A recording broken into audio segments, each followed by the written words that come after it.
This is the new core set for Arkham Horror the card game. And this is going to be an unboxing of said card game. Now, I bought this with my own money.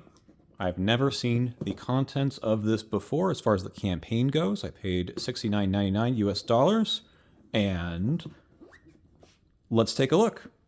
What I'll be doing is looking through the cards. The player cards I already know about. The campaign I know nothing about. This is not going to be a review. It's just a let's see what's in the box. We need the right tool for the job to open such a box.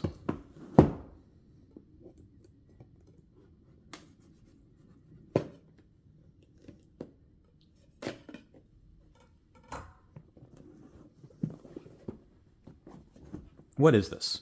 This is a new core set. It represents a breaking point, so to speak, a end of a first chapter, beginning of a next one of the card game.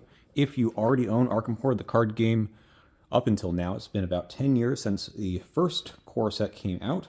This is completely compatible with that, but represents essentially, by the designers, a new effort at thinking about what the game should be. So while you can play your old cards, and you definitely want, if you want to, you definitely can, the designers would like you to start anew. All of the new campaigns and new player cards are balanced around you just owning this product. Just taking a look at what's in here, we see some nice cardboard. We see, just as in the revised core, which came out 5 years ago, a chaos bag. And then we've got a bunch of cards here that are wrapped up in paper. No more plastic. No more plastic. Okay, so there are 3 scenarios in this new core set campaign, and I don't know what the names of them are. They're covered up there. I'm not going to look at these because when I play the game, I'd like to see that for myself. We have some new investigator cards, mini cards for the 5 new investigators in the set, and then we have some dividers here for the new encounter sets. That's pretty cool. We can open that up, I suppose, but it's not all that important. And here are all of the player cards.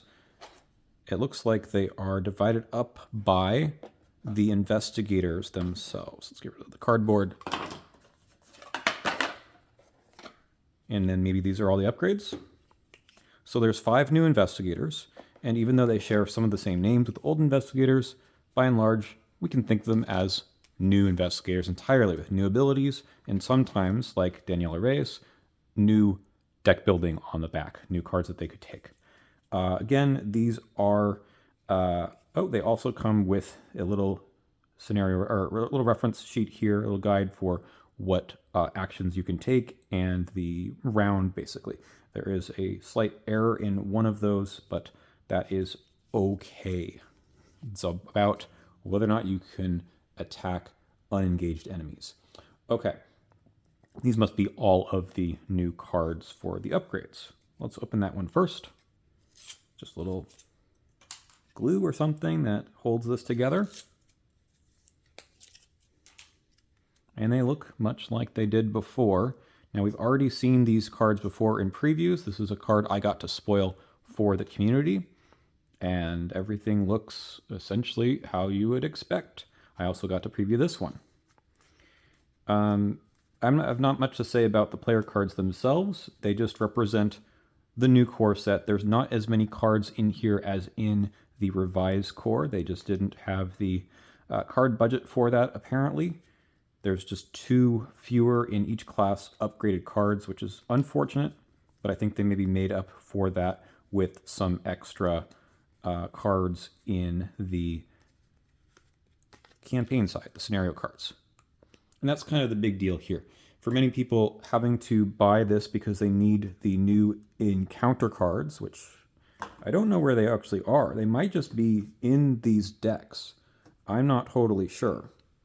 I don't really want to look through the campaign itself.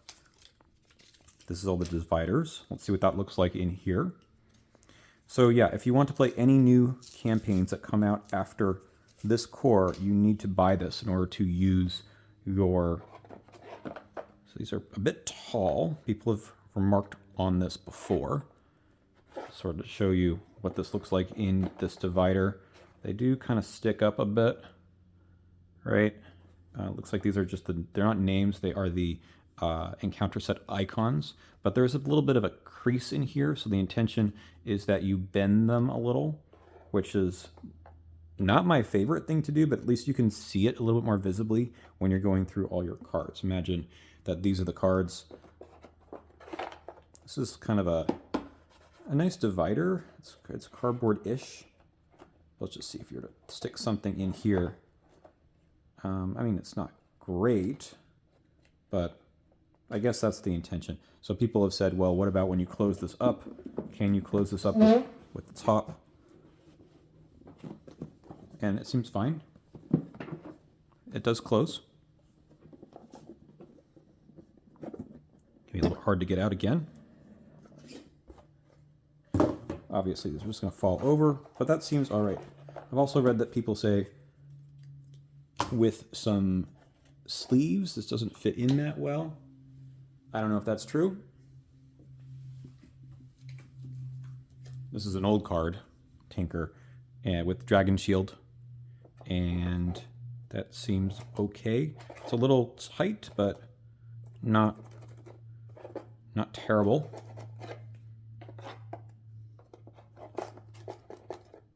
It's okay. I mean, Dragon Shields are a little big anyway for these cards, so if you're going to store your cards sleeved, it's okay. I wouldn't say it's the greatest. Okay. So yeah, again, if you are intending on embarking on this new chapter, you got to pay the $80 or so to buy basically the new encounter cards. If you are new to the game, this is basically for you. This is essentially what this is for. You are not required to buy all the out-of-print stuff in order to play the game in the near future, but rather you can just buy this and you have everything you need. We've got a new campaign guide. Look how cool this is. Very cool art. This is the new Ancient One introduced in this core set, just like how the old core set had a Ancient One, Umordoth. This is called Brethren of Ash. That is the new campaign.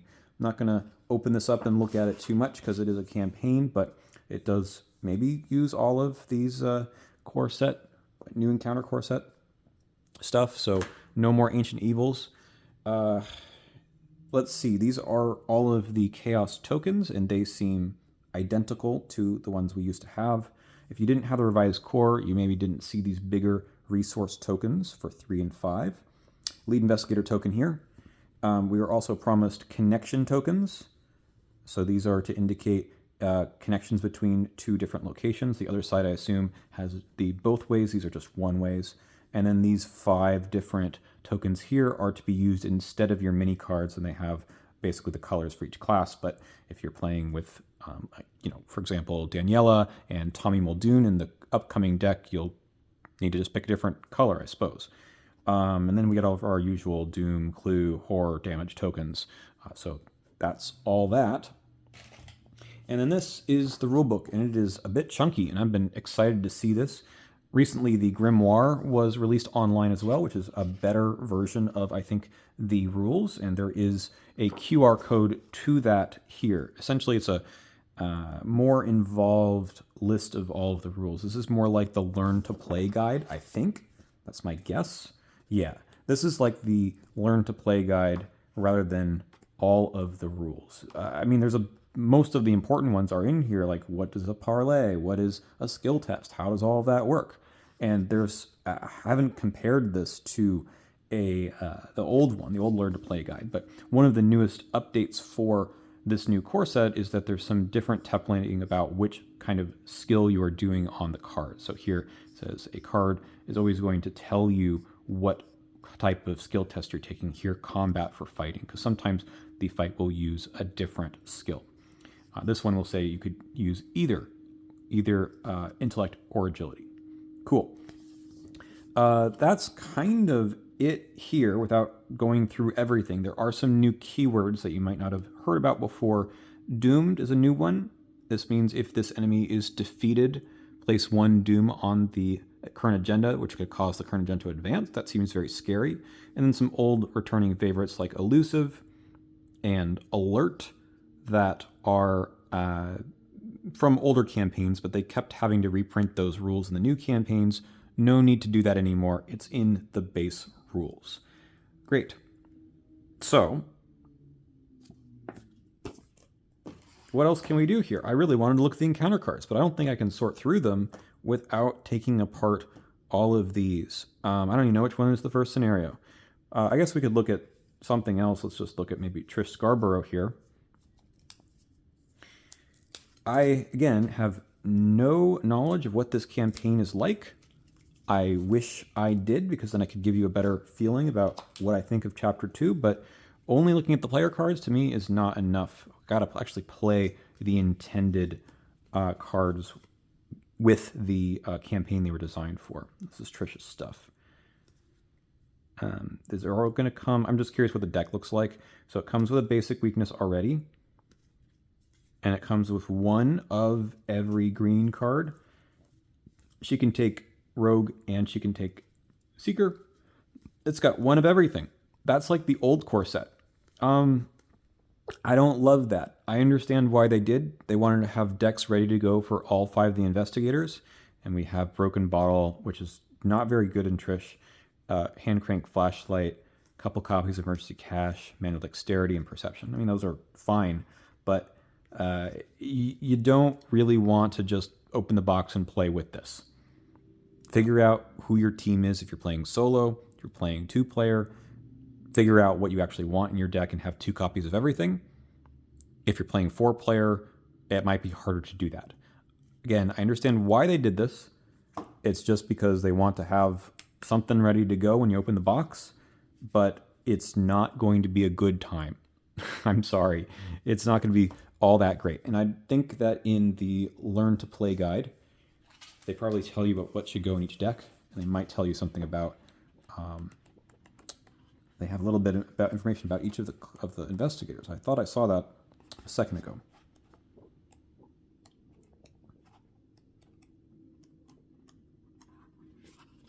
Yeah.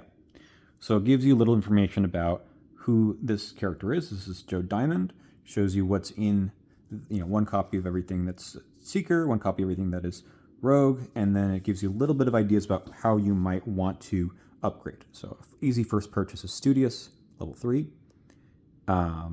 If you have 5 XP, you might save up for Unbridled Knowledge. And then here's a new Bodyguard card. This is a level 2 card in Guardian that you could take. Okay. Part of the joy of Arkham Horror, the card game, is playing each of these investigators and trying out different combinations of cards. And you might be just playing the same campaign. I don't know how replayable this thing is. We don't have any new campaigns other than this one coming out until later this year. So far, again, I don't know what to say. I'm excited to play just to see what this is like. I really just wanted to look at encounter cards, so maybe I'm going to do that. If you don't want to see any spoilers, then you can stop watching here. If you are an old veteran of the game, this is a bunch of new player cards for you and a new campaign entirely. Beyond that, I don't know what experience you're going to have. If you're new to the game, welcome. This is everything you need. So this is Smoke and Mirrors. This might be the second. This might be the last one. I don't really know. I don't think I can look through this stuff. This is just, there's locations. Potentially I could just look for the symbols that are not this and look through. These seem to be good ones. We can look through and see what the names are of the scenario, the core encounter set symbols. This one is Dead Ends. Okay, let's check out these, because I just really want to know what we're up against with these player cards. Okay, this one's called Raising Suspicions. It's a blunder, revelation. Place 1 doom on the nearest enemy with no doom on it. Otherwise, this gains surge. Okay, it's a little bit of like the old mysterious chanting type of thing. A little bit easier though. Okay, there's 2 copies of that. Then there's Red Herring. And this is any enemy. I guess that's a little different. Test 2 Intellect. This test gets +2 difficulty if you control 2 or more clues. If you fail, take 1 horror and place 1 of your clues on your location. Red Herring. So this is Dead Ends is like the idea of false leads or something. That's kind of neat. Not too difficult. Only failing makes you take 1 horror. Put these aside.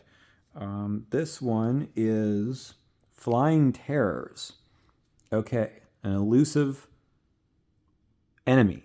3 fight, 4 health, 4 evade. Elusive and hunter. That's combination's always really annoying. It'll come, hunt into your location, attack you, and then run away. But 4 health is not nothing. There's a couple of those. Aerial Pursuit. Search. The nearest non-elite enemy moves once towards your location. Hey, that's the thing we're talking about. If it engages an investigator, it makes an immediate attack, and then runs away and exhausts with elusive. Cool. This is Gangs of Arkham. Rogue Gangster. Hunter. Prey most resources. Retaliate. After Rogue Gangster engages you, lose 1 resource. If you cannot, this enemy attacks you. Okay. That's cool. There's 2 of those. Crossfire, a hazard, 3 agility. If you fail, each investigator at your location takes 1 damage. Not terrible. 2 copies of those. The Whippoorwills make their return. I'm curious if they come with the treachery. They do. They come with Eager for Death. Okay, this is an old set. One thing about the Chapter 2 stuff, and there's some reprints in the player cards. There's some reprints here too. Maybe these are the only ones. It's allowing them to go back and say, look, there already was a good card for this. We don't need to design a new one. The old one's good enough. They shouldn't do that all the time because then why are we rebuying stuff? But at the same time, you don't need to try something. Don't need to try to reinvent the wheel. Good cards. Glad they're here. Okay, we already saw these. Let me see if there's anything else in this Smoke and Mirrors that... possibly these locations. I don't want to look at the locations. Locations, I think, are not necessary. I don't know what this stuff is. Let's not look at it too much. This is People of Arkham. Okay, but maybe I don't look at this. We got some people. These are from the encounter. This is from the scenario. We have David Renfield. Okay, and new thing also in Chapter 2 is the Codex is part of the core rules. This is from Feast of Hemlock Vale. Made you look at the campaign guide and read something. This is cool to have in the core, so every time we use this People of Arkham set, every time we investigate David Renfield's location, we're going to read something. Neat. At the same time, can't ever use him in a set unless you want people to read something. But I suppose that's the point of People of Arkham. We have Cornelia Kelly, Naomi O'Banion, Sergeant Earl Monroe, Abigail Foreman. Hey, there's an ally that turned into an enemy, just like David Renfield, I suppose. It's interesting. So they're using these enemies. They're not exactly enemies. They're just NPCs, but have some traits of enemies. So you could have them be something you might attack. But since they're all aloof, I think, maybe this guy isn't. Maybe they can be used for other things sometimes. Margaret Liu. And then we have some locations. I don't really want to look at these because that's a bit more spoilery, but there's 2 copies of most of these. This looks like these are the locations from Arkham, but we have some new ones. Merchant District, Waterfront District, French Hill. Yeah, so it's sort of similar to what we had before, but different. Arcane Lock. This is the... which one is this? This is the Arcane Lock set. Okay, this is probably just 2 copies of Locked Door, essentially. Additional cost to enter or leave the attached location. You have to spend an action. Okay, we're switching up Locked Door with Arcane Lock with a different set of things to get rid of it. Downpour. I remember this card, but it was a different test in Feast of Hemlock Vale. Test 3 agility. For each point you fail by, must either lose an action or place a clue. That is exactly the same. It just was an intellect test before. Okay, this is part of Bad Weather. Flash Flood. Attach Flash Flood to your location. Attached location gets +4 Shroud. When the round ends, it goes away. Wow. That's a cool one. I really like the encounter sets that we had in Hemlock Vale.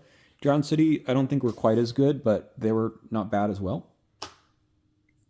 And it's kind of fun to see with 10 years of experience what should go into a core bunch of encounter cards. That's exciting. I like this.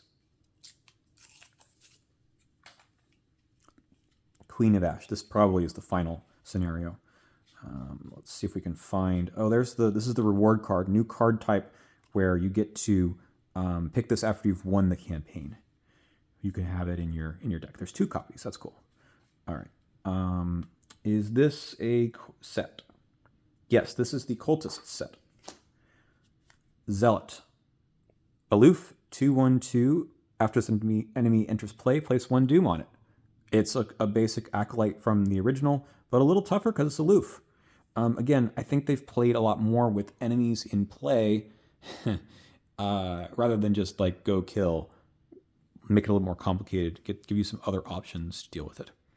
Neat, 3 copies of you, and 1 copy of a Dark Magician who has a victory point. New templating, by the way, for enemies. Victory 1 also usually went up here. This might be because it's like no longer part of the text box. That might be the case. That it used to be that if you blank the text box, it got rid of victory as well. That might be just a change in the rules, so I could look at that at some point. Anyway, when the round ends, place 1 Doom on the enemy with no Doom on it nearest Dark Magician, which could be him, right? Okay. Oh, some more encounter cards from this set. This looks like the Ancient Evils art, just with fire instead of the weird tentacle green thing going on. Okay, 3 willpower. Free each point you fail by. Place 1 Doom on a cultist enemy with no Doom on it. This reminds me of the Return to card from the Forgotten Age. If you fail, no Doom was placed, draw a cultist. Nice. Okay, so this is actually like the Mysterious Chanting. Nice. 2 copies. That's that one. That's a good encounter card. I like that. Unnatural Decay. So yeah, one thing I'm just sort of learning still and thinking about as someone who's played the game for a while, how new is this game?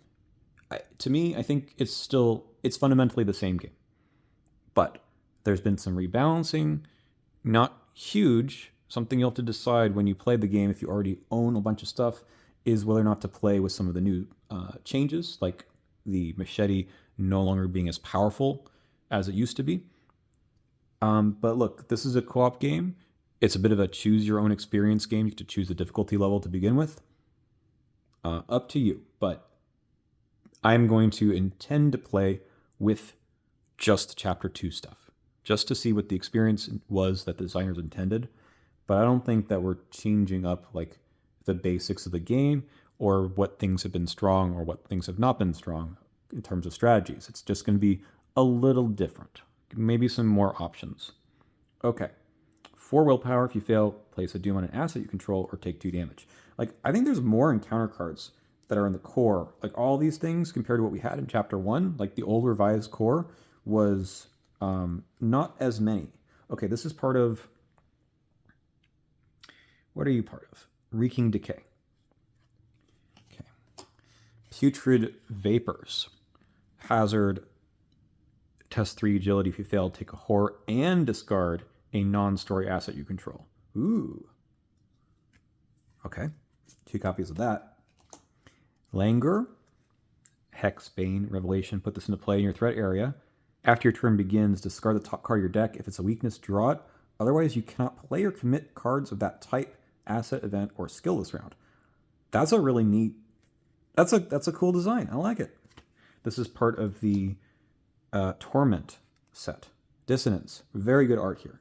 People have commented on the art ad nauseum. I think the art on the encounter cards has all been very good. Test 3 willpower if you fail. Lose an action and choose a card type, asset, event, or skill. Discard all non-weakness cards. Good thing they said that. Of the chosen type from your hand. Ooh. That's nasty.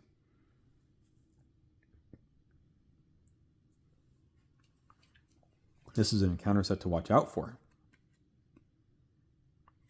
Okay. So the difficulty is going to be just as bad as it used to be. Some of these cards are easier than others, but some of them are hard. Peril means you can't get any help from anyone else on your decision. Test 3 willpower. If you fail, name a card type. Everyone discards one card of the name type from their hand. If you don't have any, good for you.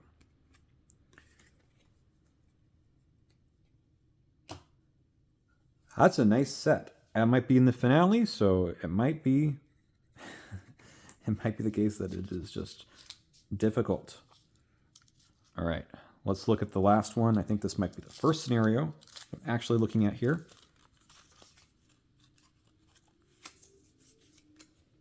I mean, some of these feel kind of similar-ish in theme to ones we've already seen, but notably there's not like a whole set of enemies. This is the spreading flames. It must be the first scenario. Okay. This is Miskatonic University. These are some locations that are in the core. But let's just jump over to this, which is the Ashen Pilgrims. And then we'll see if we've seen everything. 2/2/2, retaliate, real basic enemy. 1 damage. We have two of those. Canter of Flame. Hellhound, 2/3/4. And we're seeing a picture of this. Hunter, after Hellhound attacks you during the enemy phase, choose and discard 1 asset you control. Don't let that happen. Bystander, 1/1/1. Doomed, I mentioned that earlier. It's got a little reminder here. When this enemy is defeated, place 1 doom on the current agenda. This effect can cause the current agenda to advance. They're always in the exact wrong place at the wrong time. Exact wrong time. Cool. Again, these guys are easy to kill, but you don't want to kill them. What else might you use them for? Maybe they get caught up in some flames. There's I believe fire is back here too. Cosmic Evils. Here is the new Ancient Evils replacement. Peril. Can't get any help on your decision. You can either just treat this as Ancient Evils, place 1 doom on the current agenda. This effect can cause the agenda to advance, or take 1 direct damage and 1 direct horror. Then this card gains Surge, which means you draw another encounter card.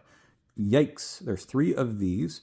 I mean, look, there's a choice, so it's not going to be as tough as Ancient Evils. It's Peril, though, so no one else can help you make the decision, or if there's any way to cancel cards in other people's that the other people drew, can't use those. This is going to be nasty in higher player counts as well, because if you start cycling through the encounter deck too fast, which is what Surge does, then you're going to see this again, and you're going to be taking that Ancient Evils effect, even though you could have just done that to begin with and save yourself the damage and horror. Unspeakable Truths. Put this into play in your threat area. After you discover 1 or more clues, take a horror, 2 actions to get rid of it. Not bad. For some investigators, this means nothing. They will never discover clues. But it's tough, right? This is force. It's not just the first time. Forbidden Secrets. If you have no clues, Forbidden Secrets gains Surge. Otherwise, test 3 Intellect. For each point you fail by, you must either place 1 of your clues in your location or take 1 horror. Okay. I wonder if they have that for every rule in here. If you can mix this up and cancel the horror or whatever it might be. It's a little bit easier than False Lead, so that's nice. Extraplanar Visions.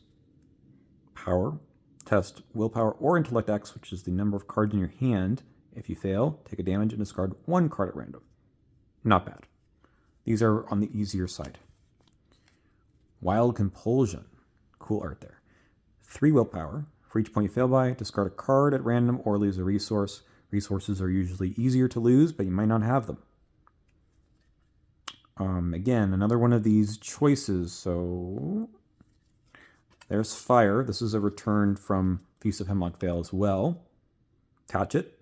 When the investigation phase ends, each non-elite card with health this location takes 1 direct damage. Yeah, that bystander might get caught up in the fire, and then it causes there to be a agenda advance. There's 1, 2, 3, 4, 5 of these? Holy cow. Sometimes, at least in Hemlock Vale, these were not all in the encounter deck. They were set aside somehow, so we'll see. Noxious Smoke. You get a choice, but this is the Grasping Hands variant. Cool. Probably Nick designed this. He likes these sorts of themes. Mutation. Mutated. This is part of, I didn't even check which ones were here. This is mad science. The last ones were also mad science. Fire is fire. That's kind of obvious. This one is, what is that one? Hallucinations. Hallucinations. And then this one is Eldritch Lore. Okay, I think we've seen basically everything. Let's look at this one. Mutated. Test 2 willpower. This test gets +2 difficulty if there's an enemy at your location. Ooh, that's a cool idea, right? So now it's punishing you for keeping the enemies around, even if you want them for benign things like they're aloof or something. If you fail, you must either take 2 damage or each investigator location takes 1 horror. Not a bad downside. Mutated. This is going to be interesting also to combo with larger player counts. Someone might draw an enemy first. Mutated experiment 333. When this enemy is defeated, each investigator at its location takes 1 horror. That's always tough. And that's it. I like those. I'm curious to see what the actual scenarios will be like. That was cool. Yeah, I mean, I'm pretty neutral on Chapter 2 as a whole, just because I think Chapter 1 was very good, and unfortunately they needed to switch to a new business model. But as far as the encounter cards go, I think these look really neat, and that is the part that always worries me because we spend so much time talking about the player cards and dissecting them, and really, you don't use the player cards on their own, you use them in part of a campaign. So this one should be interesting, although it's only 3 scenarios, just like the old core. We'll see what we get after that. That's it for me here. Thank you for watching. Now you know a little bit about what's in this box, as well as the encounter cards along with me. It's kind of my first look at them. I'm curious to see what the campaign's like. I'll be playing it real soon and tell you all about it here as an actual review.